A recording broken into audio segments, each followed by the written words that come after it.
Good morning guys, magandang umaga po sa inyong lahat dyan, lalo na sa mga taga Cebu. Bangon lang Cebu,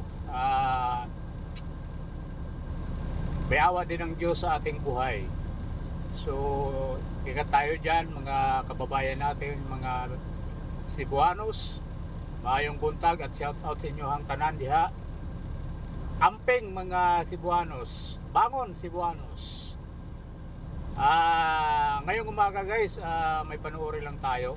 Itong isang bakla na nag-comment o nag-video doon sa isang vlogger na nag-donate dahil binigyan daw siya ng sardinas. So ito guys, panoorin natin. Magpasalamat mo kay gipakaon mo vlogger. Moingon kay tang mapakaon naman ta lubos-luboson kada mga apritada, adobo, di kay pakanon mi og sardinas. Sardinas ipakaon ninyo namo taga Bugo. Buanga. Unya bang hambog pa? Oy, wa pay linog, dili ba sardinas mo gikaon? Adobo, apritada. Na mo na tinuod. So yun na nga. Buiset.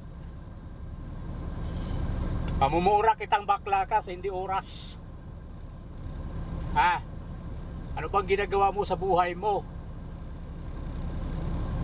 Bakla!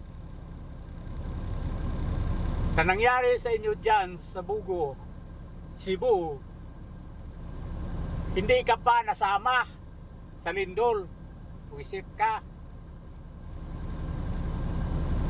Ikaw na nga ang tinulungan, nagre-reklamo ka pa dahil sa sardinas.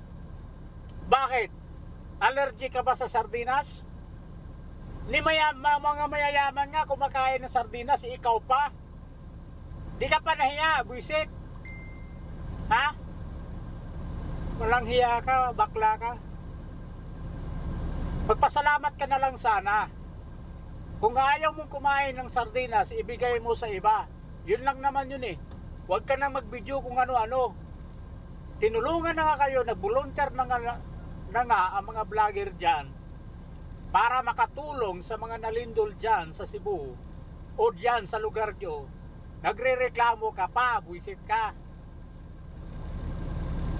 Pasalamat ka dahil may mga taong may puso, may mga taong gustong tumulong sa mga nasalanta ng lindol dyan sa Cebu.